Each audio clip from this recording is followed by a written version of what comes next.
Kader Patel please. जी कादर पटेल साहब। Thank you sir. Michel आप तक नहीं गए हैं सर ये क्लास 5 में 2 तरामीम थी मेरी, वो बिल्कुल ही स्किप कर दी गई थी। अब पता नहीं क्या मसला है सर मेरे बिस्मिल्लाह साथ। बिस्मिल्लाह बिस्मिल्लाह। सर बात ये है कि इतनी इंपॉर्टेंट ये तरामीम है।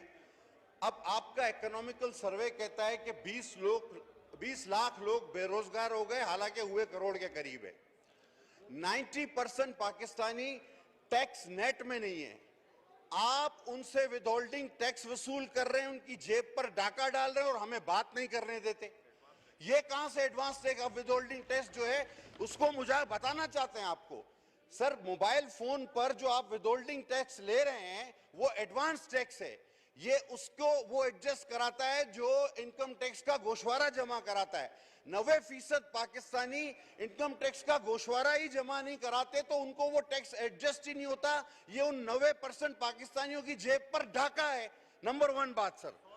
अच्छा सर, दूसरा जो भी 50 रुपए का भी इजी लोड कराता है उस पर भी आप टैक्स ले लेते हैं, किसान से, मजदूर से, और बात करते हैं गरीबों की। दूसरी बात सर ये कि आपके पास सर ये चैरिटी ऑर्गेनाइजेशन को जो छूट मिलती है इसका क्या मैकेनिज्म है? ये बड़े बड़े इदारे चैरिटी के नाम पे, शौकत खानम या जो दूसरे अस्पताल हैं, इनकी तो लिस्टों में नाम आ जाता है। जो छोटे इदारे अच्छा काम कर रहे हैं चैरिटी का, उनकी सोर्स ही कोई नहीं होती, आप लोग उनको नाम नहीं डालते लिस्टों में और फिर आप बात करने नहीं देते।